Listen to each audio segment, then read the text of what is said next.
So I'm not a person prone to conspiracy theory, but I do understand that there are conspiracies that exist, right? Yeah, Like, you know, conspiracy at the base of it just means at least 3 or more people are involved in something, you know, so they exist. And some of them seem like, yeah, okay, sure, you know, and obviously this is a major big conspiracy in the industry and things like that. Yeah. There's one that the way I immediately jumped on it, I was like, "Oh no, am I one of those am I one of those, like, you know, foil hat type people?"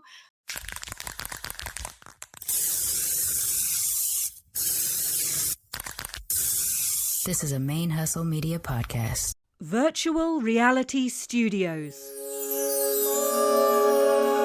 A new realm of creativity.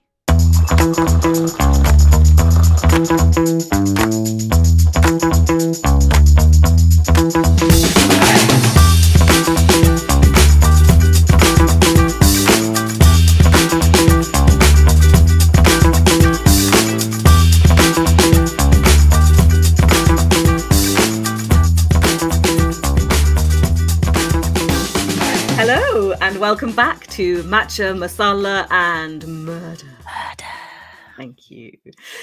We are your blended besties spilling the tea. I am Rhia Kaur, and this is Sharmane Fury. And we are back with another exciting episode. What have we got to talk to you about today? So last time we left off, we were regaling reminding ourselves of the history of O.J. Simpson and what happened because he recently passed away. So that's where we left you. And now we're back. And for us, no time at all has passed because we're doing a back-to-back recording thing this week. Yes. So, Literally I'm going to pretend that it was a whole week ago. Has anything happened in this last 24 hours? Let's just check in on all our current murders. I'm getting this now. Yeah, I don't think there's been major news. I mean, the major news that is also going on at this time that we are recording is the Puff Diddy power / pedophilia / all other kinds of crimes ring thing that's going on, and it is pulling a lot of my attention at the moment. But so we're not getting too many regular news stories about that over here. We got the big stuff a couple of weeks ago, and we'd had the chatter and then the gossip pages and stuff before that, but lots of blind items and all that kind of thing, but we haven't had updates. So am I missing out? Do I need to? Well, I mean, it depends on what it is. So there's the big tier, right, where ultimately Puff is sort of like, in terms of all of hip hop, he's kind of the major focus of all of this like power dynamic grooming stuff, but it seems to be very clear like who his groomers were. So it's like victim that became a perpetrator that is training future perpetrators. And so like there's all these tiers, and where we're at in the major leaks that are happening now is that Usher was one of his groomed that became a perpetrator, possibly, or allegedly or whatever. And then that he brought Bieber over, and Justin Bieber, like Justin Bieber is a person that I have not given a shit about his entire existence, and I've just really thought he was, you know, like just a rich selfish kid kind of a thing. But now seeing what I've seen, he went through so much that all his behavior is now very clearly explainable by the abuse that he suffered at the hands of Puff. Plus there's been some video leaks of things that look like there's been some like there's a clear video, there's a video that it's hard to say, but it kind of also feels like it's not hard to say what he was being made to do and things. And then there's this other tier about it that has to do with Jay-Z. And the Jay-Z news on the street is that Jay-Z is a lot worse than Puff. There's more murder on the Jay-Z side than the Puff side. And, so watch out, Jay-Z, we're coming for you. He's gonna come up next. And then there's the whole thing of like, is Beyonce, there's rumblings about if Beyonce's been considering leaving him for a while, but the reason why she hasn't left him yet is because she doesn't want someone else to take on her possessions, because Jay-Z owes a lot to her fame as to why he's as, you know, famous as Right. he is. Because in terms of, Um, of rap, he's not Yeah. like Yeah. I went to a show one year, years and years ago, that was Redman, Method Man, DMX, and Jay-Z was the Mm. headliner. I could have Wow. left after DMX and I Yeah, would yeah, have gotten yeah. my money's worth because I never Jay-Z got actually the whole it just didn't do it for he me. So doesn't appeal, yeah, he's yeah, not as good. Like he's got yeah, the occasional good lines here and there and stuff, but he's just not it yeah. for me. So there's gonna be a lot of like Um, castles are crumbling there are essentially. some crazy conspiracy theories about those Yeah. two as a couple, right? And all the Yeah. weird The Illuminati stuff and Illuminati, yeah. the kind of the satanic possible That connections and That stuff seems to witchcraft be like a stuff. wild stretch to me, but what I will go for is the handlers because having worked in the film Yeah, industry or the entertainment industry, I definitely am aware of yeah, like the rich and or famous people whose mm, job it is to, yeah, catch and release into the yeah, world type of thing. Um And so, like, I definitely believe that kind of stuff about mhm, Beyoncé and Jay, especially Beyoncé. The fact that so many light-skinned singers whose careers were doing really well until Beyoncé and Jay-Z got involved, that suddenly they don't have the careers that they right should now. definitely have Yeah, given their voices. yeah. That kind of stuff I definitely believe. I don't know if I'm Um, gonna lose fans at this point. I mean, if people who listen to I don't know what the crossover is in this sure. in the fandoms, right, of our show and the Yes. Beehive, but I'm Yes. just gonna go out on a limb and be like, I like, great, good, you do you. Yeah. But I'm not Definitely I'm see the not talent. yeah, Not I my mean, not not my best cup of tea. That's all I'm Yeah. gonna say, you know? I have bought a singular Beyoncé album in her I had a entire Destiny's career. Child album. Okay. Yeah, back in the The day. one I got was Lemonade because there was a lot I could relate to. But other than that, like, I mean, if she comes on, I listen, I dance, I enjoy, Mhm. but Yeah, yeah. she's never been a person who You're not inspired scanning them. me to buy or go to a concert or any of that kind of stuff. And Samesies. in fact, some of the people that she's unseated, I definitely was That's into what I'm Blue saying, Cantrell, exactly, yes, Carrie Hilson and stuff like that. exactly. Um, so and it's I don't ignore her talent. I'm Yeah. not one of those people that'd be like, she's not even that talented. That's not No, true. I no, think no, she's come on. absolutely talented. Yeah, yeah. But well, I think her sister's more talented. Mhm. And I think there's a lot of other people that whose careers have gone up in flames that Yeah, yeah, yeah, shouldn't have gone up in flames yeah. because of her and stuff like that. I just wish Um, we had a big button that I could press every now and again that went, "Allegedly." Boom, boom. allegedly, yeah, I know, right? Like I should just get a stamp, just like Yeah, allegedly, allegedly, allegedly. allegedly. Because I do kind of talk sort of like accidentally in absolutes, or Yeah, yeah, yeah, like, and I don't really mean it. I just put plus there's stuff that just like even though I don't know because I've been yeah. in the industry, I feel like I know, but you can't say shit because you don't know who can sue you and stuff like that. But Exactly. yeah, so Yeah, I mean, I also everybody talks, right? It's the same. I'm yeah, assuming it's the same in the industry out there that it is here. yeah. Everybody talks, and so when these stories come out and people are like, "Oh, I had no idea," I'm like, Yeah. We Mhm. knew. How We come knew, you yeah. didn't know? Because you were literally, in the next hotel room, or you literally went on tour with them, Right. whatever it is. It's like, Right. So yeah. that's been the thing that has been pulling a lot of my focus lately. Yeah, yeah, yeah. I know I But yeah. was when I was unpacking through some of my stuff, some childhood stuff, and I was packing and unpacking boxes, and I found concert tickets to like Puff Daddy and Friends, which it was at the time. And I was like, I oh, this did remember not that age well. it did not.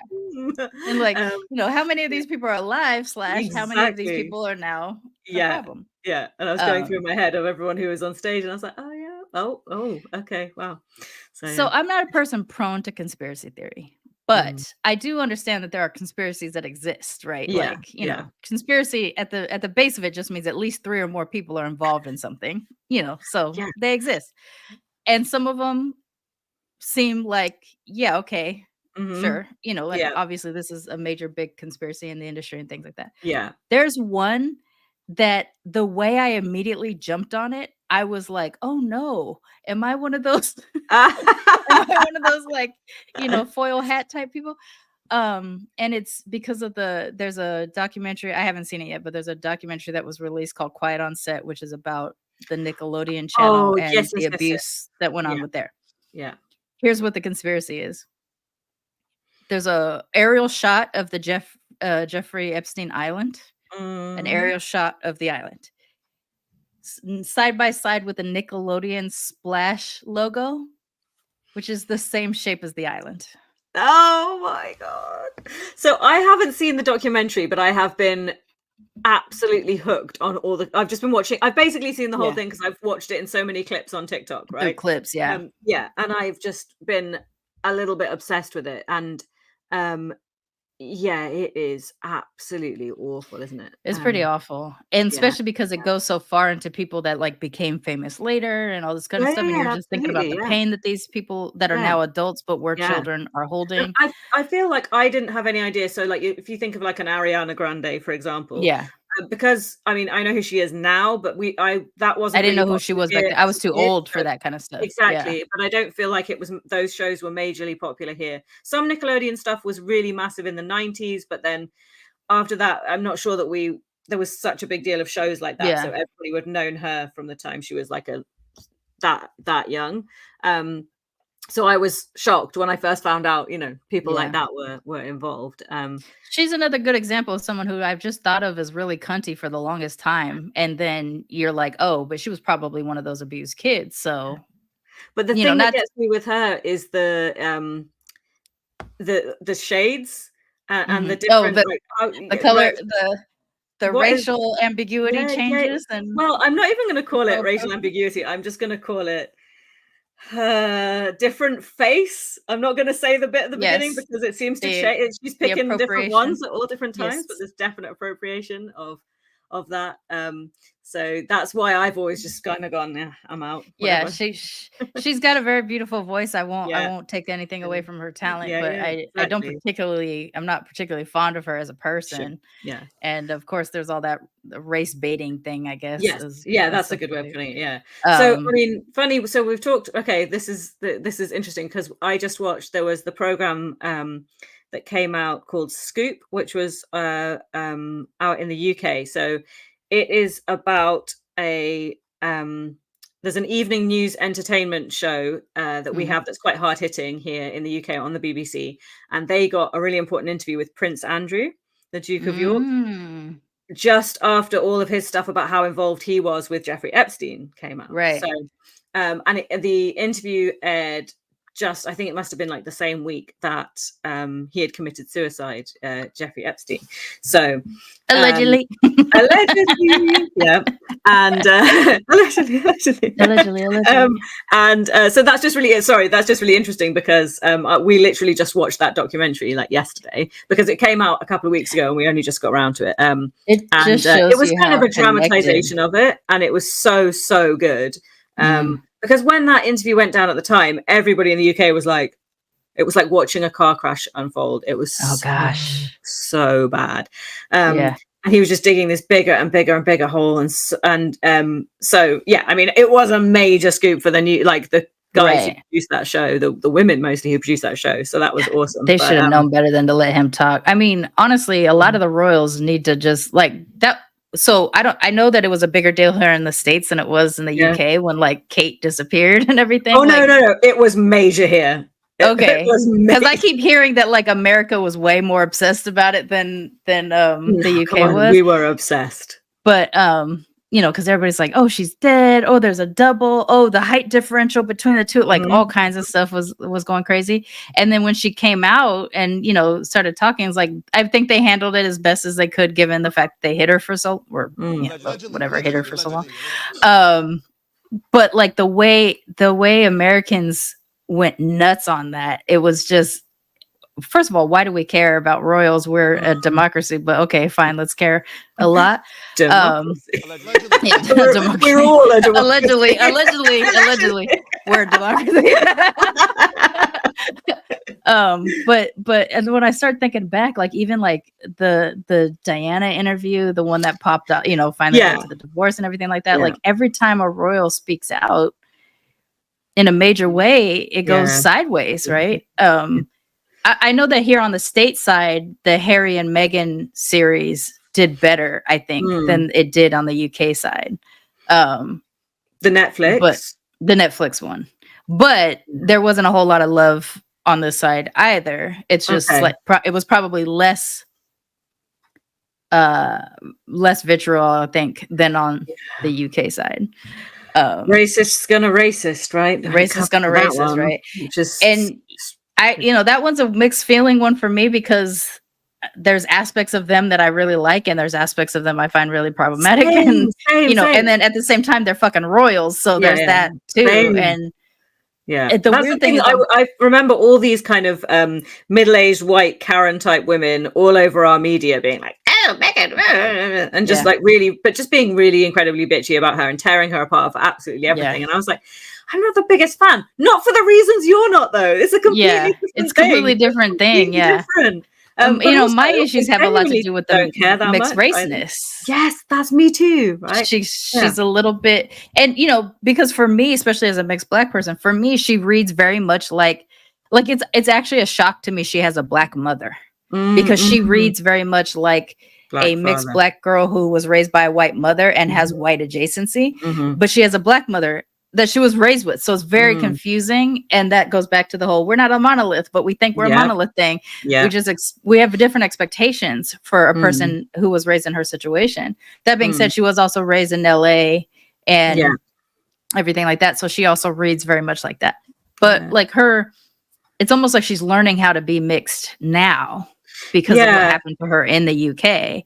And so she's in baby steps. And so she's making all the mistakes that we make as teenagers, but she's making them now in her 40s. Yeah, I just sort of felt that everything that ever came out of her mouth was very controlled and very contrived. So even her own narrative of what her childhood was and how she had grown up didn't quite sit. It always felt like it was, and then but what else? Like that you said half the sentence and then there's another bit on the sentence. She didn't seem super forthcoming, but they were supposedly being like, we're telling you our truth, but that was sort of my impression of that. And then I think obviously because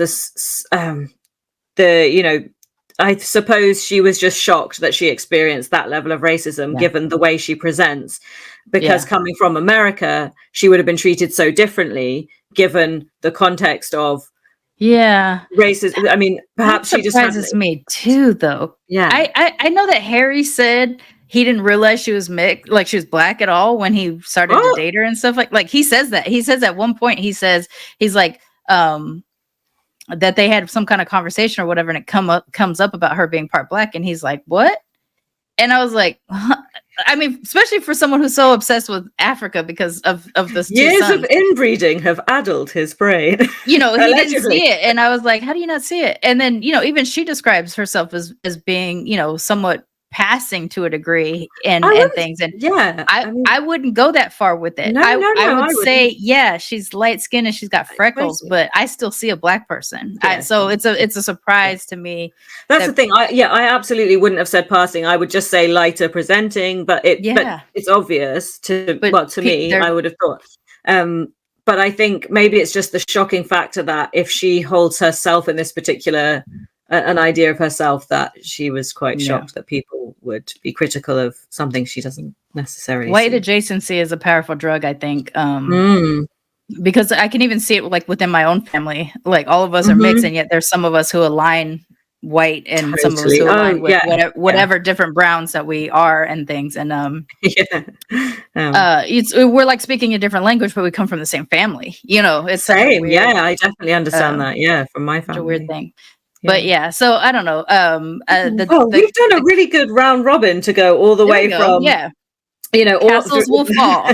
A lot of castles are coming down. Oprah, Tyler Perry, Jay-Z, Puff. Big castles are going to topple. Oprah. My God, I mean, about time, right? Like, I know. And she's also another one that people go crazy over that I could never really get by. And it's not that I don't support certain aspects of what happened to her in her life and how she got there and things like that. But I've just heard too many stories. Yes, exactly. But even before the stories, there's something just doesn't sit well with me with that kind of a control or isolationist type of person. I don't know. It's whatever. I have seen her in person one time. It was cool. I get the effect. I mean, she definitely is a person that when they stand in front of you, you're like, oh my gosh, there's something about this person. Yeah. I've also been within 12 feet of Bill Clinton before. Same thing. Like for everything I know about Bill Clinton, when he walked up in front of us, there was a guy standing next to me. He goes, oh my God. And I was like, I know. Like there was a weird thing where you couldn't describe it, but you instantly could get it. And because like in terms of like, I've never been prone to being the kind of woman that would like fall for, you know, things or whatever. But even the straight guy next to me goes, is it just me or is he really striking? And I was like, that's a word for it, because it's not like, but there was something that like, as soon as he came out, you were just drawn to him. Oh, magnetic. Oprah has that too. Okay. So even though I felt the way that I felt about Oprah when I was at this event and she was there, I immediately fell into it. And I was like, I get it. I get it. I don't get it, but I get it. Yeah. But given what we know they have in common of that place they may have visited that may or may not look like the Nickelodeon sign, perhaps there's something in the water there that you know. Allegedly there's something. I don't know what it is. But you know, there are some people that just draw you that way, and you know, I understand. We're gonna have to call this episode Allegedly. episode 8, allegedly. All this is allegedly. Okay, so before we move on to your tale, shall I just give you I've got a quick Rhia recommends for you. Oh yeah, if you'd like to hear about it. It's a mini one. Let's do some recommending.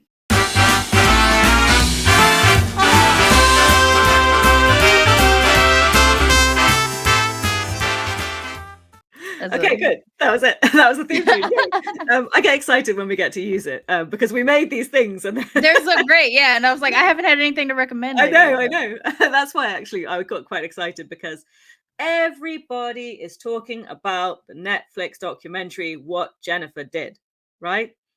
Oh yes. I did just watch this one. Oh my God. Right. Yes. So everybody's talking about it. So I was like, actually, we have to talk about it because you know, this is what we do. So we can't not mention it, right? Because wow.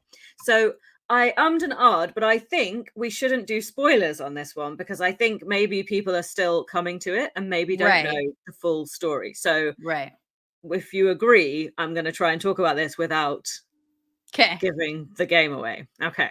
So for anybody who doesn't know and might like to watch it, I do suggest you head over to Netflix and make sure that you watch this series.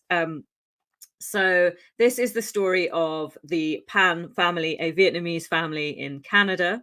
I will admit at first, sorry, UK person over here, I will admit that at first I didn't know it was not America. And then it wasn't until I heard somebody say it came out of the house and I was, oh, Canada. Like, oh, Canada. Oh, wait, I quite like that. That's the national anthem. Oh, Canada. I think we all kind of just assume nothing bad happens in Canada because we're painting over their problems. And I'm just so not you see well trained like, enough to pick up the accent straight away until I hear somebody with a really broad accent. Yeah, they have to say house or about. It's something with the ow. Exactly. Sound, yeah, because all I've got to reference with that is when South Park did it with the Canadians with their a boot. yeah, exactly. What's it all a boot? And the slapping heads. The Canadian government has apologized for Bryan Adams and Celine Dion. Cold-blooded. Yeah. So sorry, Canada. Sorry. So Jennifer Pan is the daughter, and her parents are Bic Pan and Hui Han Pan, and they came to Canada in the late 70s, I believe, and her mother worked at a car parts company and her dad was a machinist, so they didn't have super incredible jobs, but they had managed to do well for themselves and settle and integrate, and you know, were living this really good life and being able to provide their daughter what she needed. And she was an incredibly talented pianist who was award-winning and, you know, was super duper talented, but it was a very strict immigrant family, and she went to a school where most of her peers were in a similar sort of boat, being from all the countries in Southeast Asia, and mostly there was a lot of pressure academically to achieve really highly. And then one day she made a call to 911 to say that her house had been broken into and her parents had been attacked and she had been tied up and her mother had been shot dead and her father had been shot, and he ended up in hospital in a coma. And that is how the documentary starts. We're starting with the 911 call, and then we take all the police interviews from there and go through the story. So literally, I don't want to really say too much else about the it's hard to go any further. Exactly, right? Because that's really the only place we can take it to without giving the game away too much. But I think that obviously I was interested in this story because with it being an immigrant family and people's response to this level of crime within a family that they don't expect to see from, almost. Oh, they were very quiet. You ask all the neighbors, oh, they're very quiet, or they kept themselves to themselves. Isn't that always the quote on the news, right? Like, no one would ever suspect. Exactly. And so I always just think it's really interesting when crimes happen in particular communities that stereotypically you wouldn't expect that to be what comes out of them. But everyone can be scumbags, right. and so it's not an exclusive thing. What was crazy about this is that I hadn't heard about this case before, but 2 days before the Netflix documentary came out, I was doing research trying to find a story, and I stumbled upon the Jennifer story. And so I sat through and I watched like the entire series of the interviews. Interviews. Okay. And I was like, oh my gosh, this story. And so like I just stuck it in the back of my head because I was like, it's a little too modern for a full tilt, but like maybe there's something there or something, or maybe we go that direction or something like that, whatever. So I just like pinned it. And then 2 days later I open up Netflix and it's just like, what did Jennifer do? And I'm like, what the fuck? I just did this. So it was so weird. Like it was spoiled for me by me watching the YouTube. It was spoiled for me by me. And by me. And then 2 days later, but what I will say that is different from when you only have the interviews to go off of, versus what you see in the documentary. There were definite details that I didn't know because that's not how the interviews were focused. So it does blow it up more if you get a chance to watch the Netflix documentary. So I think the crime took place in 2010. So there's a good amount out there about the story now as well. So I think there's a lot. Yes, there is a lot to go on. So I do recommend it. I thought it was a good one. It was really good. I really liked watching it. And maybe we can, at some point go back and discuss it. The YouTube things that I was watching, it was the full interviews, but it was body language experts. Oh yeah, that's always good. That were talking about it, and that part was really interesting because you felt like you could see what they were seeing, when they were showing it. So it's very interesting. Check it out. Yes. Rhia recommends. Rhia recommends it. I mean, don't come at me if you don't like it. Maybe just get your recommendations. I mean, we didn't make the documentaries; we just watch them. Exactly. So that's it. That's all I've got for you. Do we want to do a little mug chat and then jump in? A little bit of mug chat. You're so good. Why? I'm skipping mug chat these days. I keep forgetting. I've got two of these. I've got the blue one and this is the pink one, and it's got like kind of a nice sort of embossed, a little texture to it and stuff like that. One. That's it. So this is one of my seamless crowbars, everybody. Stay salty. And I've already been revealing my mug because I've been drinking my tea this whole time. But this is an official licensed Care Bear mug. Grumpy Bear is who I am as a person.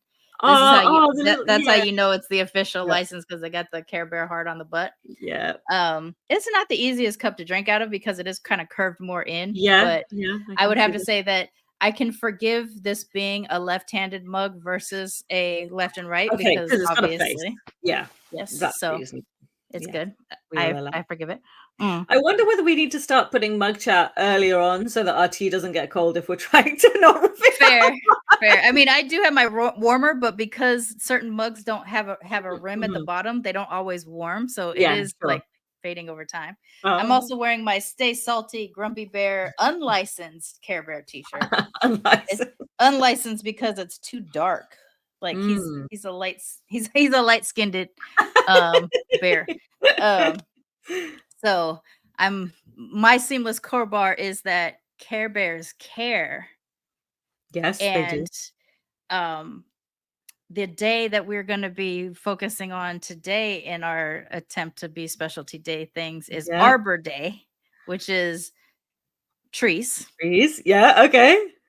Seamless Cobra. Care Bears care about the planet. They care about people. They care about They do. things. Yes. Yes. So that's stupid. I was So really they care trying. about trees. So they care about trees. Okay, So if, yeah, you know, I can Care Bears get into care. that. Even the grumpy ones, like myself. Yeah. Like I said, I feel very represented when I see Grumpy Bear. A lot of my stuff that I have is like Grumpy Bear, Care Bear shit. Yeah. I will unveil my custom, very expensive Air Force Ones. I have Oh, Air yeah, Force yeah. Ones Okay, that yeah. are custom painted that are Grumpy Bear. Yeah. And who could forget the Christmas onesie? And my Christmas onesie, Of course, yeah. obviously. So yeah, I'm really about that Grumpy Bear life. And even like so my life is now divided into this very major chapter of like before Tristan died and after Tristan died. And one Yeah. consistent thing is that Grumpy Sharmane, Grumpy Maine, as we would call her, and in the past, this is maintained. Nothing's changed. So you're telling me that recent events haven't made you less grumpy? How no, surprising. not less grumpy. No, yeah, Sharmane Fury is grumpy as a person in general. So yeah, that's my crowbarring my mug chat into my story. I like where we've done that. But are you ready to hear my Arbor Day I am so crowbarred ready. story? Okay.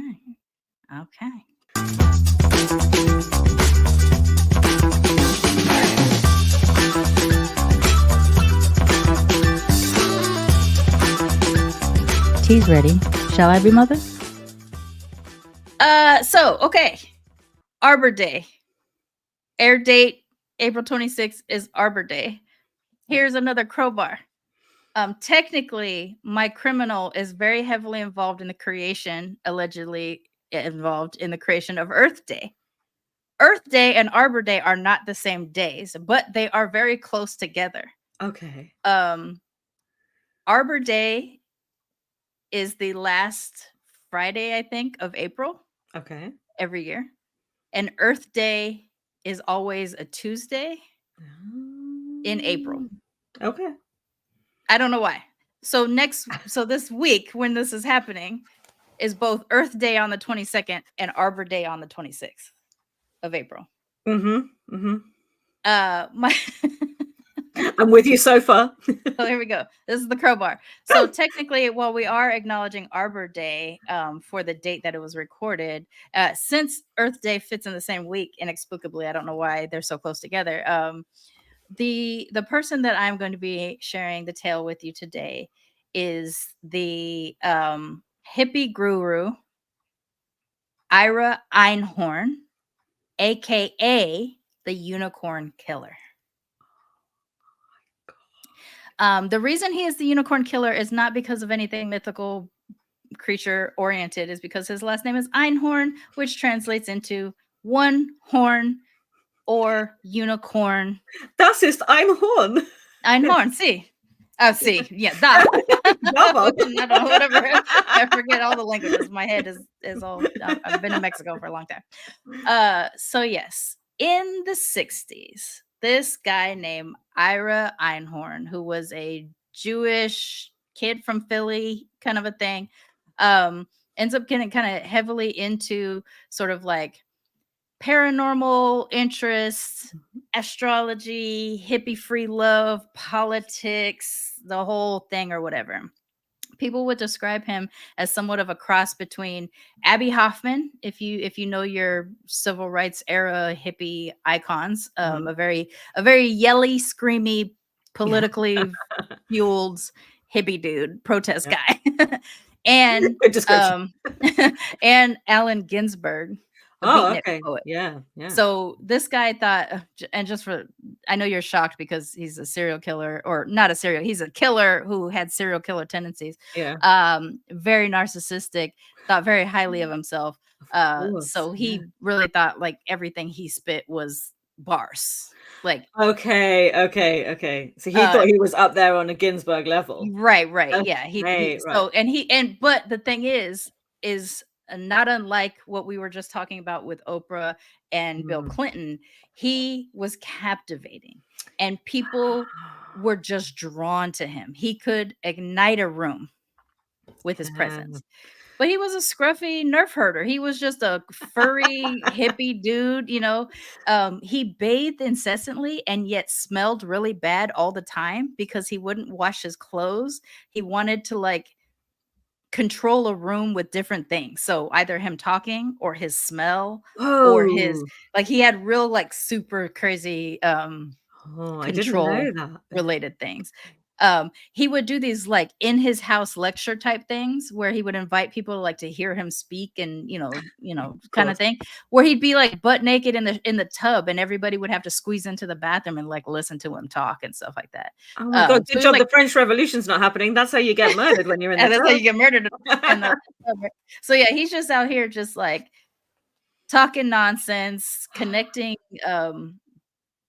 like paranormal things with like government control, kind of thing, whatever, a hippie revolution. He was in all that. He was very anti-Vietnam War. He was very outspoken like that. But, he was a hippie, so it makes sense. And he was heavily involved in a lot of the different colleges in the area, in the Philadelphia area, in this time. Okay.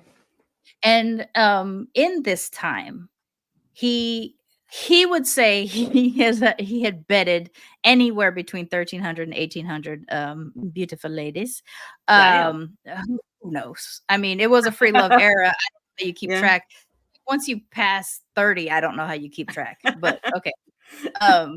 He journaled a lot and things like that as well. And he would get in these really intense love affair relationships with and inexplicably beautiful women. Wow. This scruffy nerf herder that you're just like, huh? Yeah. But he, again, magnetism, men were captivated by him, even non-sexually. Women were captivated by him. People wanted to learn at his feet. This is what we hear, isn't Right. it? Yeah. Like super like magnetic narcissist types or whatever. Okay.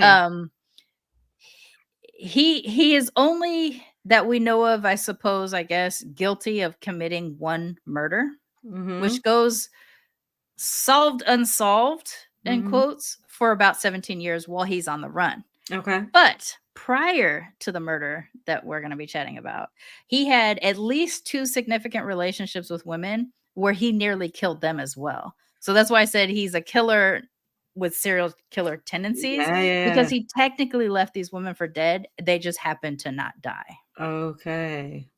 And I don't know the order of them, but there's one woman named Judy and one woman named Rhia.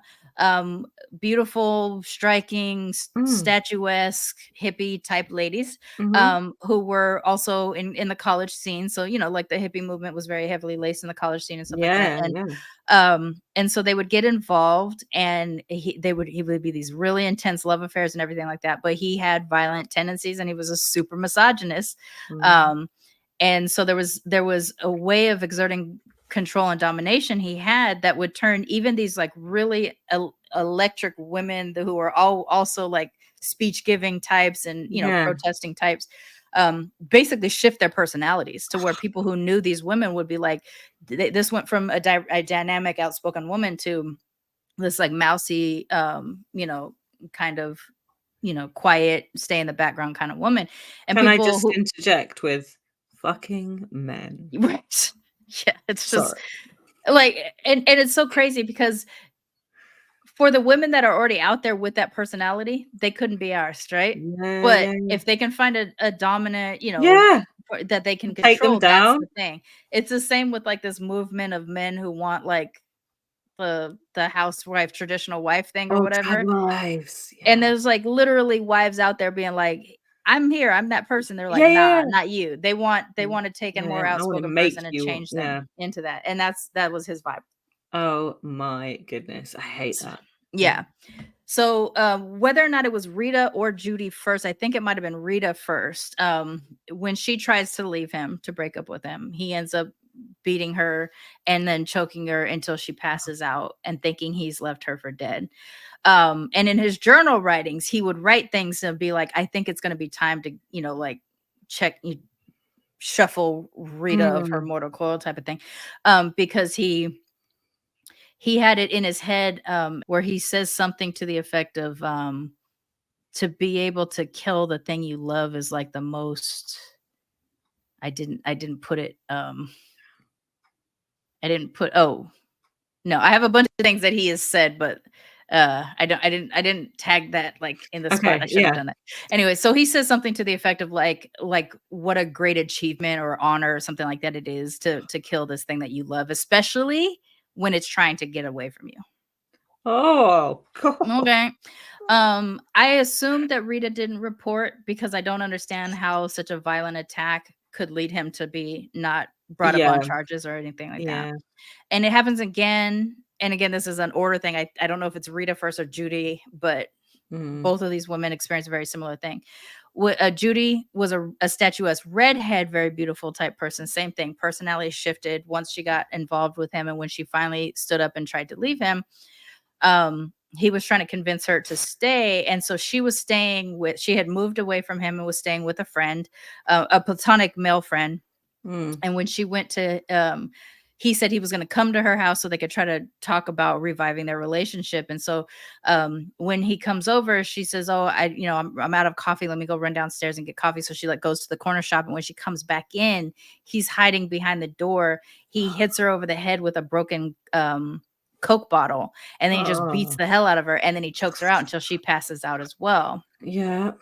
The person she was staying with finds her. They get her. She's afraid to report and stuff. So because it was the protest era, they just basically went to like the people who were medics for protests. They patched her up, no questions asked. And her friends just kind of nursed her back into health. But she had stitches, like she had real brutal blunt force trauma to the head. She should have gone to the hospital. The person she ends up staying with becomes her husband later on in life, even though at the time they were just exclusively friends. There is the daughter of Judy has written this like blog post or article called "The Killer Who Spared My Mother."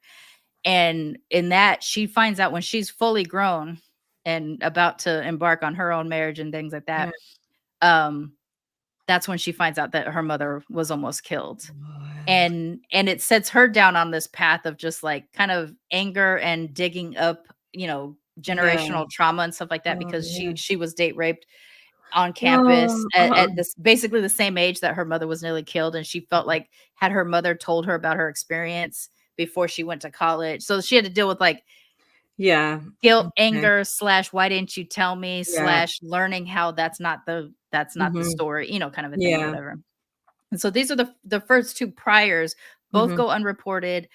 Both he documents very heavily in his journals about what he did, about what his intentions were, the whole thing. So had they had that, he would have gone away for attempted murder from jump, but nobody reported him. In the 70s, it gets involved with the woman that he refers to as his dream woman, a woman named Holly Maddox. She was skinny, blonde, statuesque, beautiful, smart, but not as smart as him. Everybody, he was smarter than everybody. Kind of of course. And it's the same thing. She was from Tyler, Texas. She moved up to Philadelphia to go to school, and she becomes captivated by him while he's a lecturer. So he was smart. He was an intelligent man. He taught at different schools. He would be released from contracts at like I think the University of Pennsylvania because they thought he was too radical with kind of the things that he would be teaching people. So he ends up at this place called the Free College or Free University. And I think that's where she encounters him. She was going to a different college, but this was like basically where hippies would go learn shit. And he was lecturing there. She became captivated with them. They started dating. They moved in together very quickly. Yada, yada, yada. Her personality starts to shift. She takes him home to meet her family in Texas. And she calls them first and says, I'm going to bring Ira down to meet you. You're not going to like him, but I love him. Oh, And so wow. her sisters will, in hindsight, her sisters will be like that should have been the first red flag. Like, if you already know that dad's not gonna like him, Mhm. maybe he wasn't the right person for you. He was so mad casual at the house. He was disrespectful to the parents. He would eat food before everybody eat seconds before everybody got a chance to eat one time. Oh. He would put his foot up on the table. He would talk any kind of way to everybody. And so, yes, the family did not like him. And they also said, like, Holly, you're not the same person anymore. Like, why are you letting him treat you like this? You used to be so fireful, and now you're just like this little demure mousy thing. They're together for a few years. They end up going on a trip to Europe, and while in Europe, she finally is just, I'm done. She's like, when we get back home, I'm moving out. Okay. She ends up leaving Europe. Why can I always Europe? That's right. I don't know why I thought I wasn't saying that right. My brain just like froze. She ends up leaving Europe early and going to New York for a little while. And then by the time he gets back to Philadelphia, she reaches out, or he reaches out to her and says, you better come get your stuff or I'm going to throw it away on the street. And so she takes the bait and she goes to pick up her stuff. Mhm. And he just beats the hell out of her. And this time he successfully kills her. He stuffs her in a steam trunk that he ends up putting in an outside closet. So like his apartment had a slight outside storage kind of closet, like Okay. attached to the unit. Mhm. And he stuffed her in there, put some like packing peanuts on top of her, some papers and things like that, and puts her in there. And eventually other residents of that apartment complex start to have this horrible smell. They keep reporting it. Yeah. He also reports the terrible smell to the landlords. Crafty. And so everybody's just like, we don't know what it is. They all suspected it came from his place, but over the course of 2 years, no one figures out what this is. But eventually, as bodies, Why didn't they just open the closet? I have no idea. There's a smell coming from in there. Oh well, what we won't do. And it just is open got it to see. worse. And all this time, he was still doing his like bathtub lectures and shit like that, where like he would invite people from campus to come over to listen to him lecture at his house, and he'd open the door just stark naked, and it was like a control thing to like unsettle people and then also force them to listen to him and stuff. Yeah. So he would sit in the bathtub for hours and have these fucking lectures and stuff. Meanwhile, 10 feet away, there's a body decaying inside a steamer trunk. And people talked about the smell. They were like, yeah, we knew the smell. And he said, yeah, we've been complaining. We don't know what it is, blah, blah, blah. But people were so captivated by him, they would put themselves through that horrible smell just to listen to him lecture and shit like that. But like when people are seeking enlightenment, anything sounds deep. Anything sounds deep. As far as I'm concerned. This guy seems like rubbish to me, but it's whatever. People buy into a lot of stuff because they would like to. Yeah. Right. And I think like as long as someone says it with confidence, I think people just fall into it. How religion exists, right? Exactly. So eventually, as bodies do decay, they get a little juicy. And so this brown, gross stuff started to drip into other apartments and stuff like that or whatever. Yeah. It's awful. It's terrible. Yeah. Grim.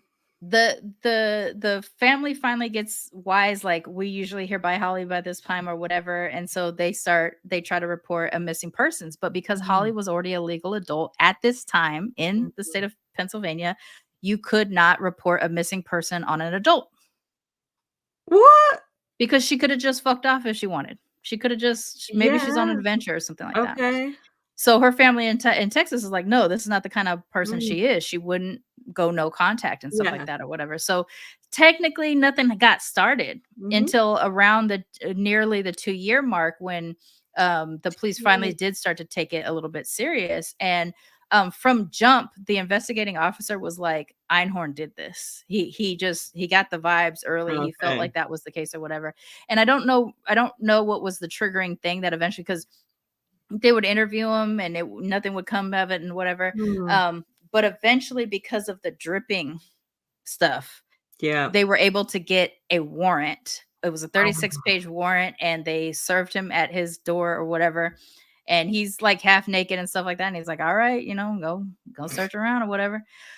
So they get to the closet where the intense smell is coming from, and he says it's got a padlock on the outside. So he's like, it's weird that this has got a padlock on it or whatever. Can you unlock it? And he's like, I ain't got the key. And he's like, that means I'm gonna have to damage it to open it up. And he's like, you gotta do what you gotta do. I mean, he's like mad casual to this cop. So the cop takes a crowbar and like kind of gently pries it so that he doesn't break the lock, but he just breaks this connection to the wall. Or whatever. Yeah, okay. Yeah. They open it and they find the steamer trunk. They pull it out. They open it because the smell intensifies. They start going through the packing peanuts and they find a mummified hand sticking out. So then he looks over, the investigating officer looks over at Ira and says, I guess we found Holly. Because he's been dealing with him for 2 years. Like he's been going and meeting with him, stuff like that. And Ira says, and I quote, you found what you found. So cold. It's so cold, right? So they arrest him. And obviously. Obviously they arrest him for murder. And they have to disinter her body and all this other kind of stuff or whatever. And she's mostly mummified in some kind of strange way. Okay. Obviously unrecognizable and all this other kind of stuff or whatever. But so they notify Holly's family, and it's obviously the worst possible news that they can get, and not something at this point that they were surprised by, but they immediately were like, Ira killed her, right? He had to. So in what doesn't make any fucking sense at all, they give him, for a murder charge, they give him bail set first at a very high number, and then it gets reduced down to 40,000. And in the US and most states, you only have to pay 10% of your bail. Okay. You only have to post it as a bond, is what we call it. Right. Post the bond of 10%, and then you can be released. He was a flight risk, but they were like, nah, he ain't going nowhere. He loves his Philly crowd too much. Okay. And I just realized I skipped over the whole Earth Day thing, but I'll get back to it. So they allow him to post his bond. His bond was put up by the Seagram's liquor heiress. Because she was one of his sycophants. She was one of his followers. Yeah, followers or whatever. Okay. And so she puts up the 4,000 so that he can be released. Her name was Barbara Brofman. And he immediately fucks off.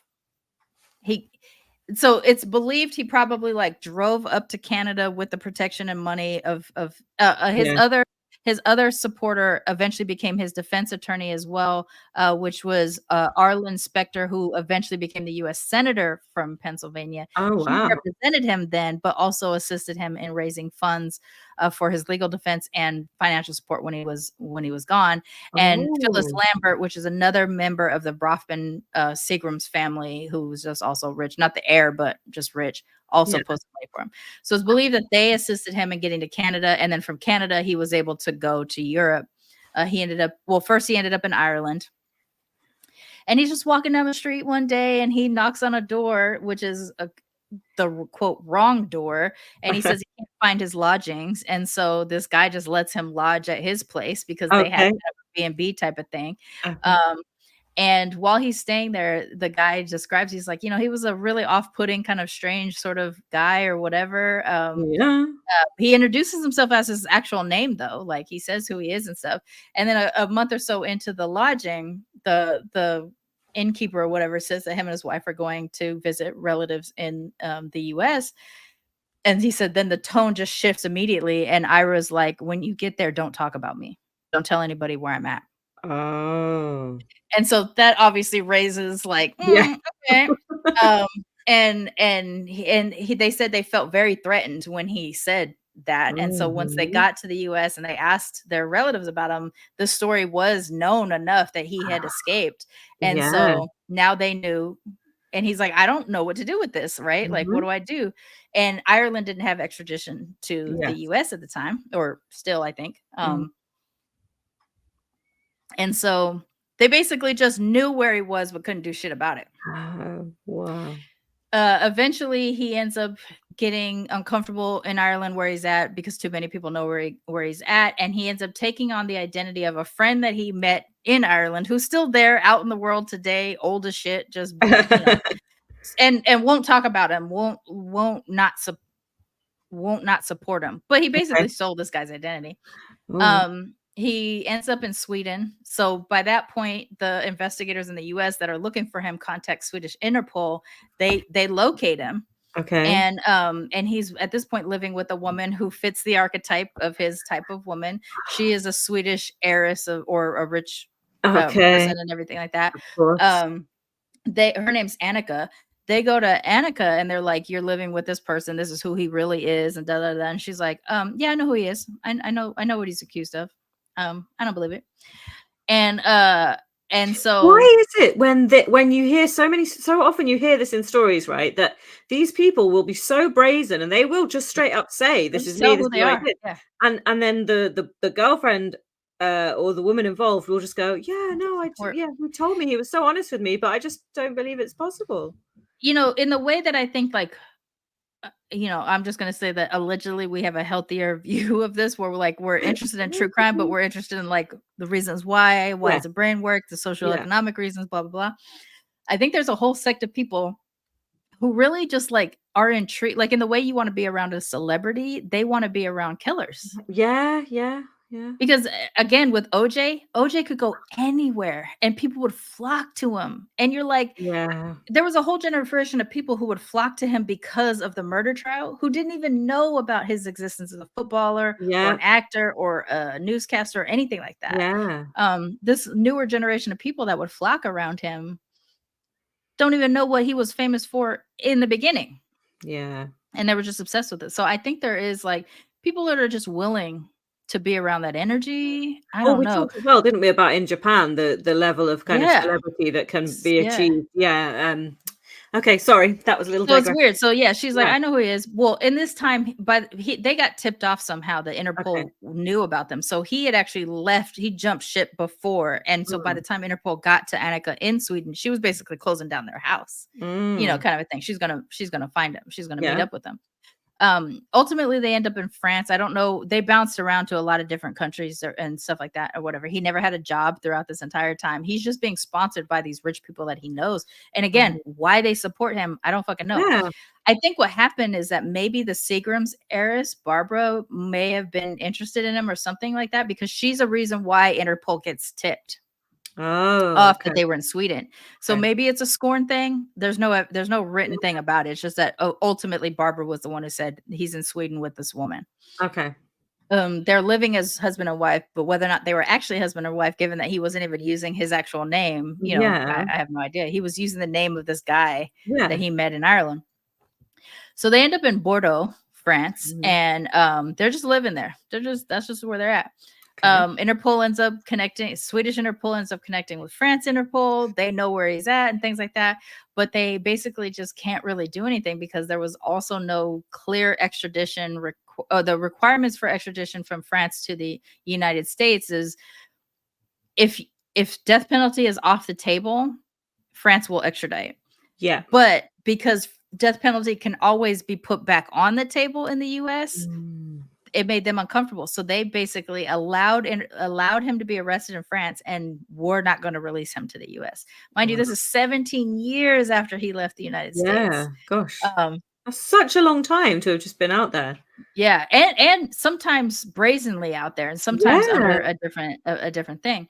So Annika and him are in Bordeaux just living life or whatever. They end up getting arrested and he ends up being released on house arrest because they weren't going to extradite him. Philadelphia or Pennsylvania had to create a new law that they call the Einhorn law that would say that I jumped over. Eventually, because there was enough evidence of where he was and people could see him and everything like that, Philadelphia, which this is very rare. I mean, it's rare in every country, but it's super rare in the United States. They try him in absentia. And it's a huge deal because this and in fact, I think it's the only case I'm aware of it ever happening in the U.S. I know it has happened, but it's rare enough. God. The only other one I'm really super aware of is the France did it for the guy in Cork, which keeps coming up. Yeah. Okay, we're gonna have to talk about that at some point. Yeah, because it keeps Beautiful coming up. thing. Yeah. So for those who might not be aware, because of how rare it is, being tried in absentia means that the person is absent. Absentia. It's because he wasn't there. They were basically trying him without him being there. And his lawyers were saying, like, this is not cool. You shouldn't be able to do this or whatever. Even France was like, that's not cool. You shouldn't be able to do this. But he ends up being convicted of the murder of Holly. And basically, that's when the proceedings to try to get him extradited from France was really kicking off. And France was like, because the death penalty is available. And they're like, but we don't have the death penalty in Pennsylvania. And they're like, yeah, but you're America, though. So that's why Pennsylvania had to pass a law that said that any person convicted in absentia could apply for a retrial if in their presence. Okay. So when they passed this, which they call the Einhorn law, France was like, okay, fine, we'll let you have him. And so they ended up extraditing him to Pennsylvania, and he gets a new trial. Okay. I don't think Annika was able to go because she would have been arrested for harboring. So I think she stayed back. It's unclear because there's sometimes when she talks about it like she was there.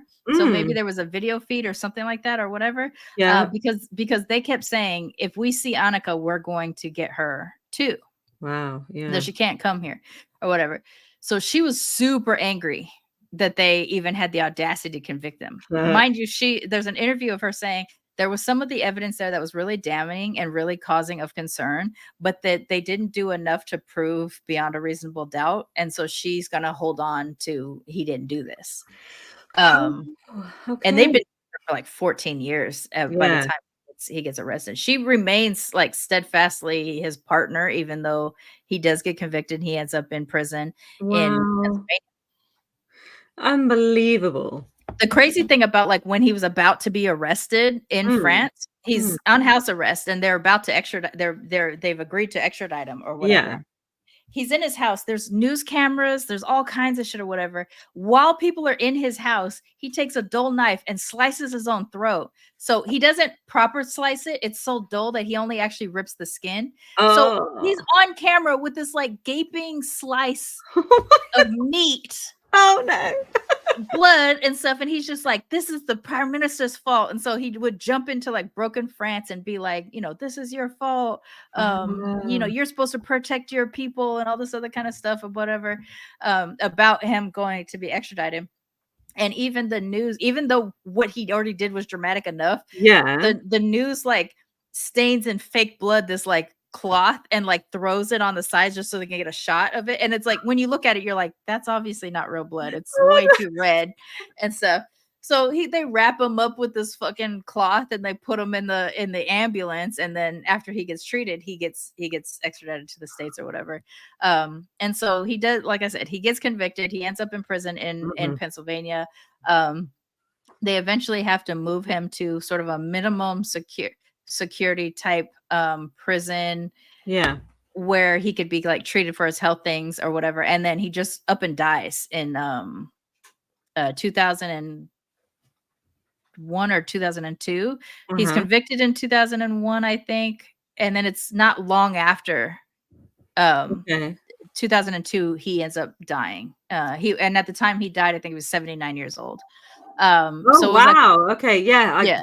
I wasn't picturing him. Yeah. Okay. That makes sense. Yeah. So it was like Philadelphia is one of Philadelphia's longest like manhunts because it was 17 years that he was in Europe.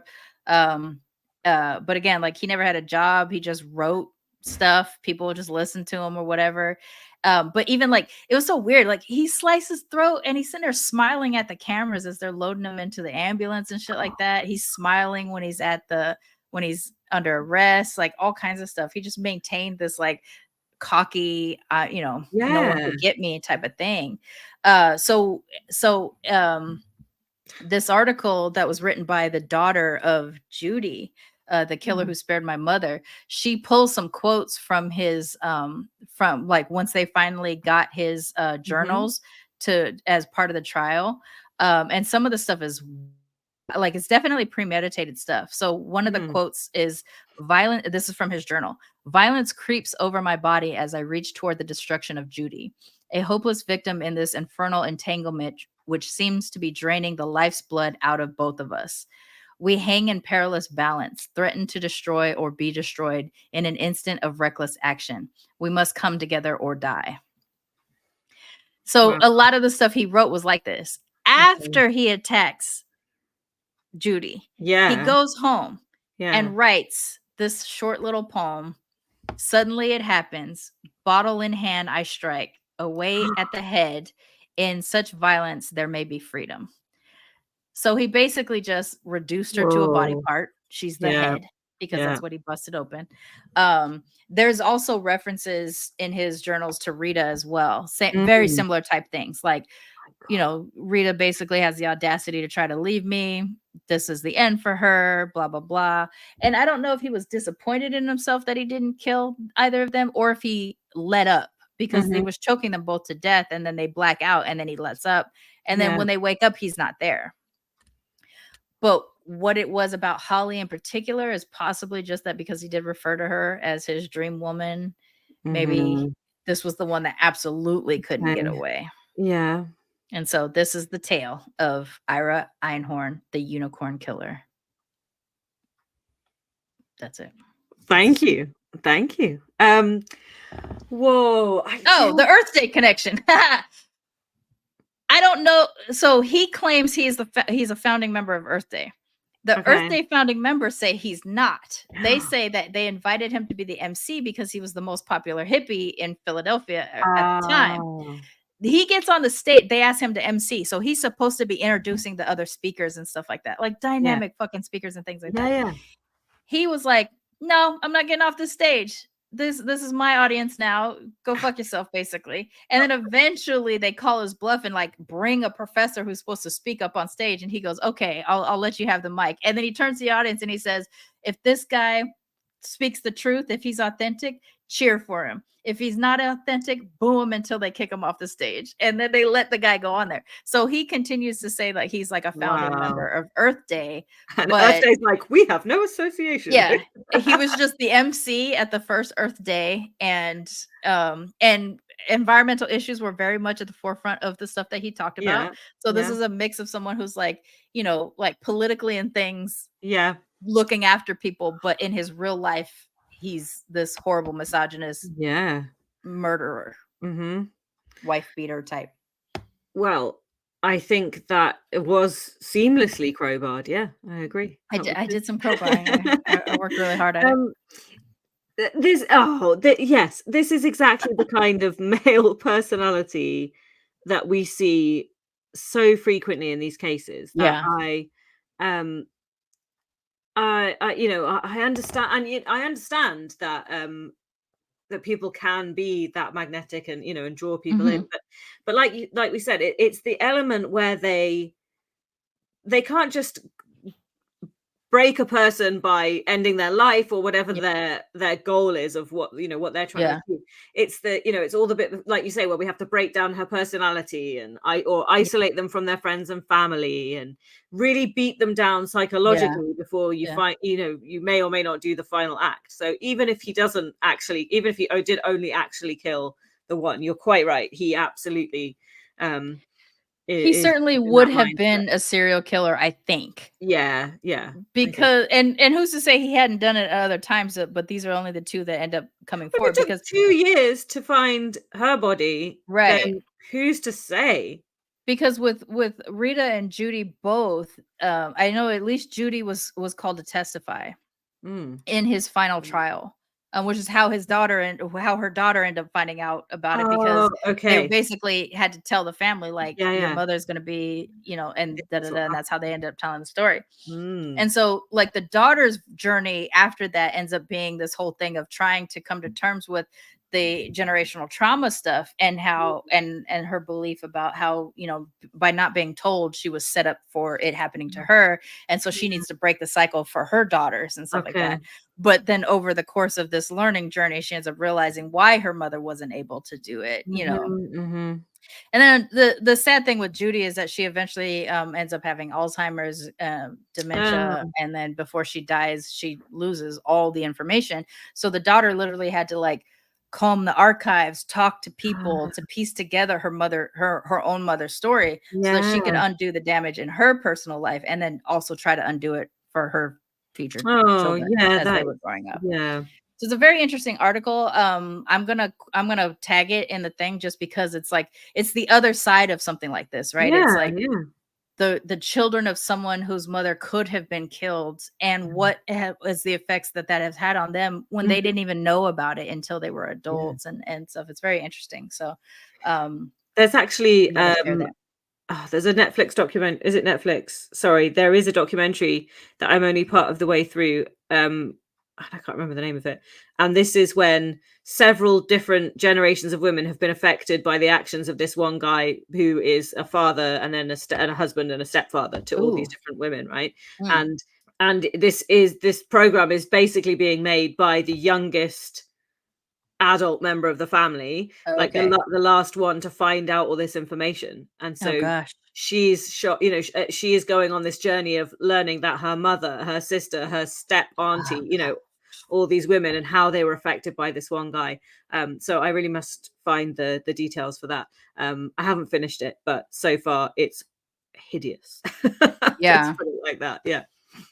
So what I think I'm finding now that we're like doing this as a show and like actually researching into the Yeah. stories versus just like I listen to a podcast or whatever, Yeah.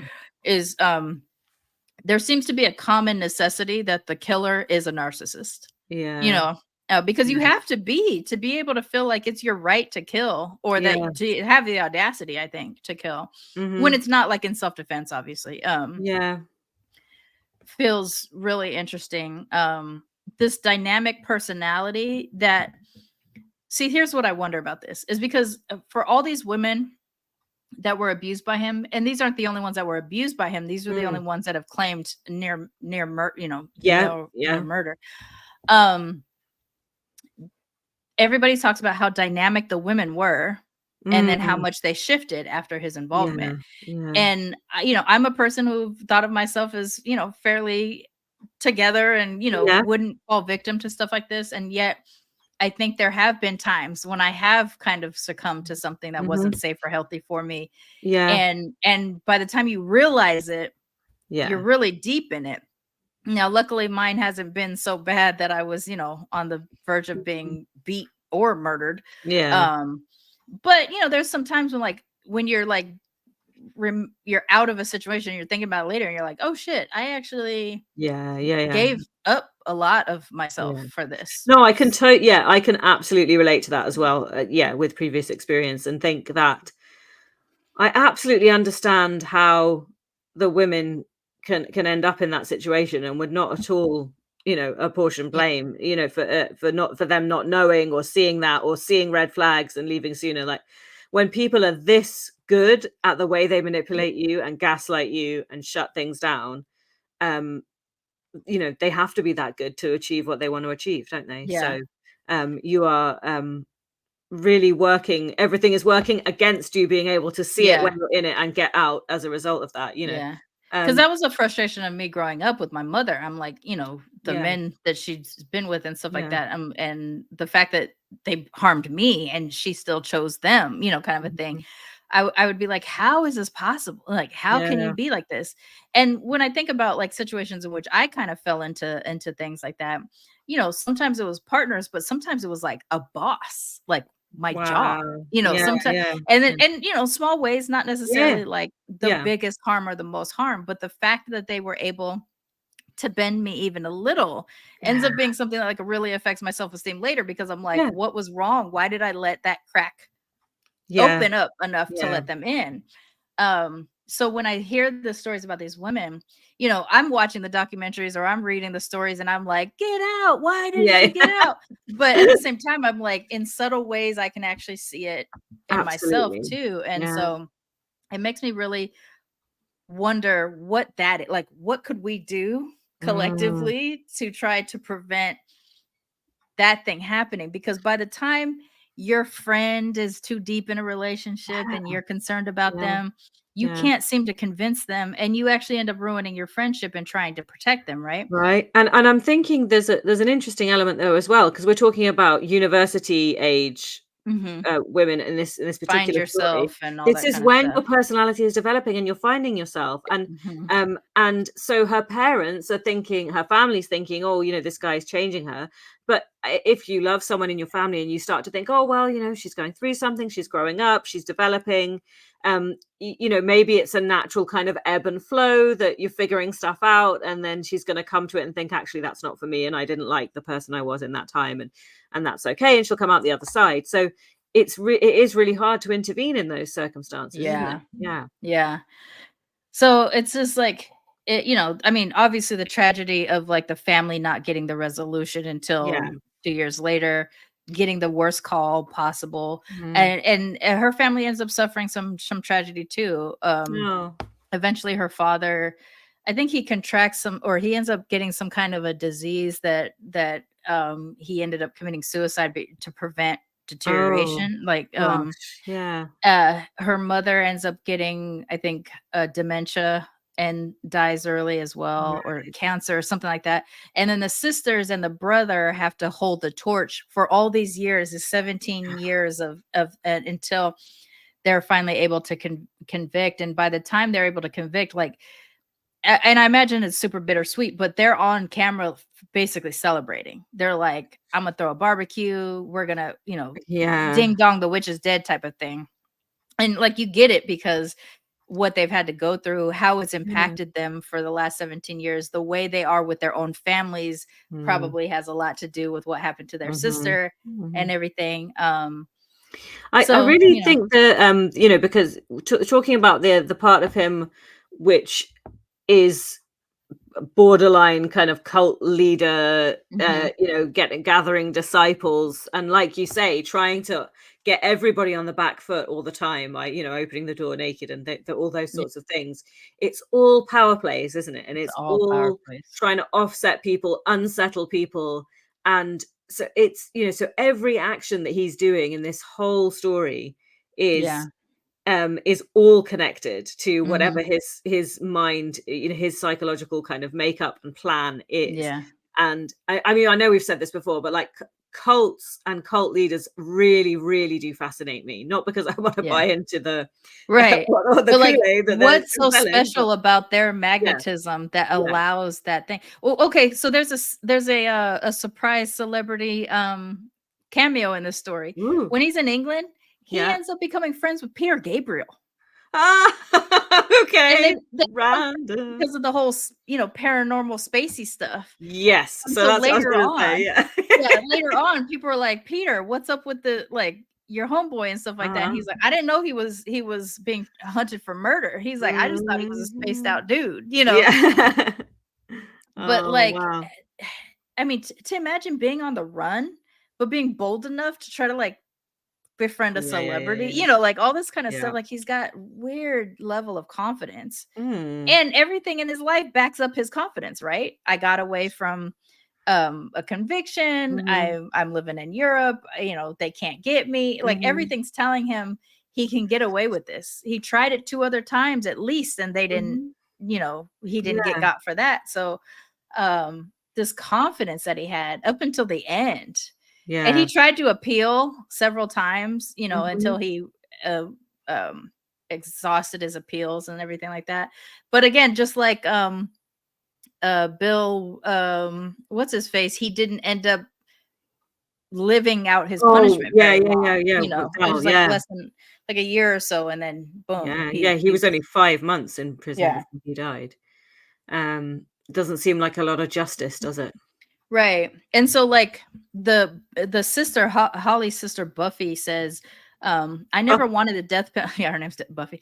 She said, I never wanted the death penalty for him. She's like, what I hope for him is that he lives a very long life Yeah. while incarcerated, so that he has to because he's had a life, he's fucking living and stuff like that, like that, whatever. She wanted him to live a long time, knowing he was now being controlled versus being in control. And since he died so soon, I never saw a follow-up interview, but I imagine I can hear her, because she had that feeling. I could hear her saying, like, fuck, that's not how I wanted this to go. Absolutely. Yeah, who can blame him? So I mean, it's interesting to learn, like, because all these people that people have found as these like crazy charismatic people, I've always, like, in terms of serial killers or whatever, I'm always like, but they're so creepy. How does people see? And obviously I have the context of knowing they're a killer by the time I'm engaging with when you images see of Charles them or video. Manson, like recently, you do think, well. You're like, how is it possible? Or Ted Bundy, people are always like, he's so handsome. I'm like, but he has crazy eyes. How do you not get past that? And yet people do, like, but the difference is I'm armed with the knowledge that they're not armed with, and maybe they would have passed by me too. I would be surprised, but this guy is one of those. Like, to me, he read as someone, like, as soon as I see like his young pictures of him, I was like, that's not my vibe.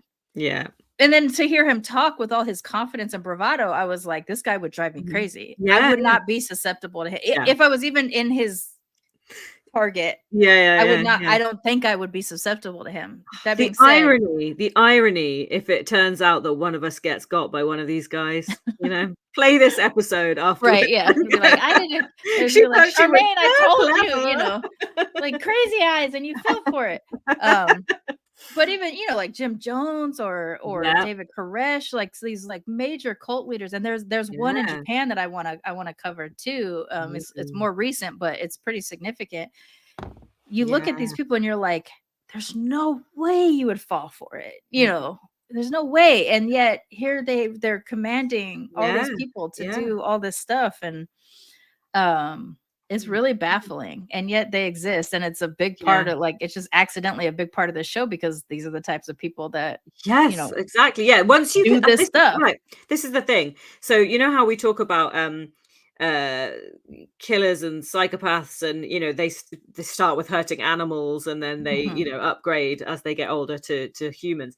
But on the manipulation scale, or the cult leader kind of convincing people to listen, follow, and do what you say.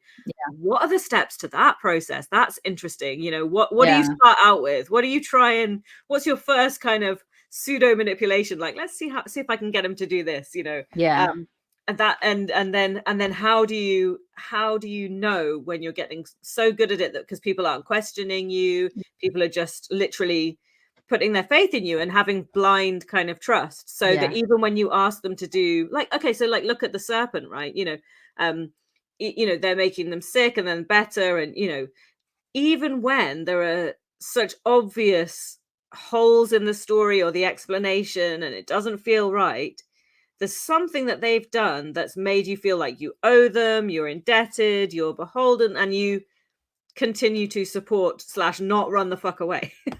like the unpayable debt kind of arises there. It's interesting. So my father was a very manipulative type of person, and I would watch this happen, like the way he could convince people of things sometimes, because I'm the family elephant. Like, I remember the things that I've seen, and I think some of that nature versus nurture is one of my fascinations about this thing. I think some of that got in with me, because at an early age, I was able to be really manipulative. Like, and I'm talking about like 3 to 5.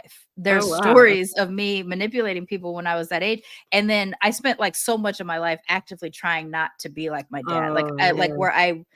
I was really doing work and be like, I can feel my dad right now, so I need to stop being like him. And so throughout my teenage years, there was a lot of me doing that work with therapists and stuff like that, or whatever. And so I don't find myself to be a very manipulative person now, but part of me is like, maybe I don't even fucking know, right? Like, maybe it's possible. But one of the stories, and I'm aware of this. I remember doing it.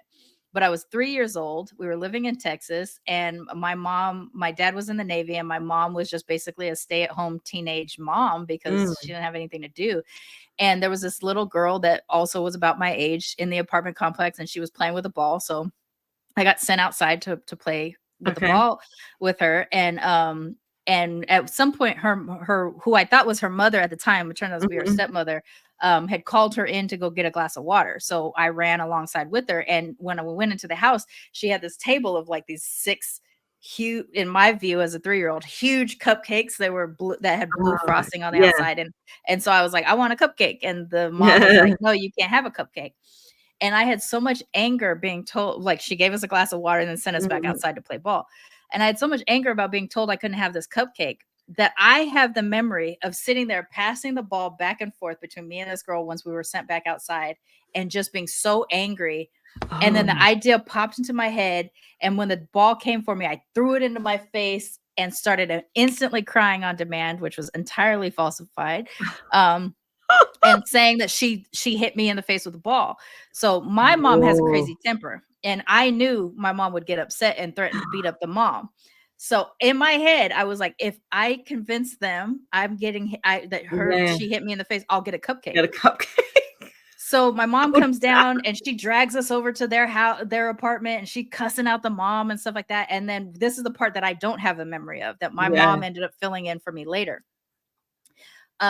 She ends up breaking down in tears in front of my mom, which completely disarmed my mom. And she was like, she's my stepdaughter, and we just got married, we just moved here. My husband got full custody of her because her mother was abusive and all this other kind of stuff. And she's like, and she's just such a we can't get her to behave. She misses her mother. And like, she had all this she stuff. hadn't actually done it though. She hadn't actually done anything. And so then, my mom and her like hug it out, I guess, and feel bad. And so my mom takes me back to the apartment, and I'm in there. And this is the memory where my memory picks back up, is I'm in the living room going, how the fuck did that not work? Like, I didn't get a cupcake or whatever. And then like a little while later, the little girl comes to the door knocking, and she has the cupcake, and her stepmom's like on the stairs down, and she's like, I just want to apologize, I didn't mean to hurt her, and gives me the cupcake. And then me, with my fucking full ass satisfaction, just savored the shit out of that cupcake. Like, I had this fucking blue cupcake, and it was my favorite thing I've ever had, and I was so excited and so proud of myself. Flash forward many, many years later. My mom is visiting us when we were living in Texas by this point too. And Tristan and I had told the story too, but I ended up telling my mom the story because down the street from my apartment building was a place, a bakery shop called the Blue Cupcake. Oh, okay. Which was what triggered me to tell Tristan the story. So when my mom came to visit, Tristan was like, you got to tell your mom. Yeah. So I was like, do you remember this story? So I tell my mom, and my mom got so mad. Because she's like, do you understand? I cussed this lady out, and I was gonna beat her up and all this kind of. My mom would beat up anybody. It was always it was kind of easy to manipulate her, to be honest. It didn't take that much skill. But like at 3 years old, I remember calculating that. Wow. Which I think comes from my dad. My dad's a very manipulative person. And so when my mom told me that and how upset she was and how shocked, and she was like, so then she just started bringing up all these other childhood stories of mine, be like, was this real? Was this real? And stuff. And so it became this like joke kind of in my life, this blue cupcake thing or whatever. But I remember as a teen, that was one of the things that made me want, and I didn't even know the stuff about the stepmom and stuff like that. I just knew that like I tricked this little girl into getting me a cupcake.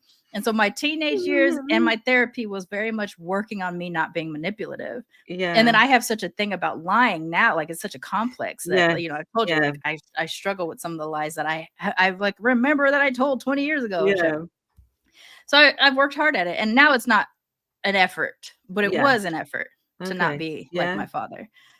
So I wonder, like with people like this, what was the line between me becoming like that and them being the way that they were, right? Like, I don't have a murdery bone. I do have a fascination with vengeance, and yes, I've never been able to commit vengeance. So what's the difference? Like, what's different about me versus them? When I know that I could probably have had tendencies had I not been molded. Yeah, I see what you mean. In the other direction, right? Interesting. And now, like, I'm 46. I ain't done shit like that in, like 30 years or something like that or whatever. So it's not that big of a deal. But I really want the story to end with, and then I tracked down the little girl and I sent her. Man, a box of if blue I only cupcakes. had a name, like a part of me just like I told the story online. Let's see if she surfaces, something like that.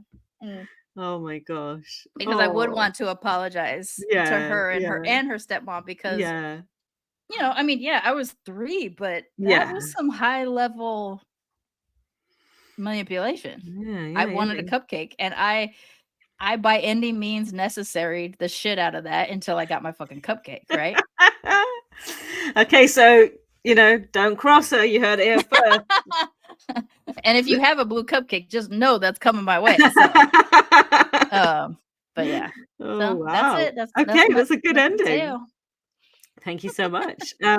So this was our episode this week. We hope you enjoyed it. Don't forget to give us a follow on all the socials. Make sure you follow us, like and subscribe on YouTube, on the Spotify. You can get the podcast wherever you get them, but those 2 are our preferred choices. If you please, check us out on www.buymeacoffee.com/Matcha, Masala and Murder.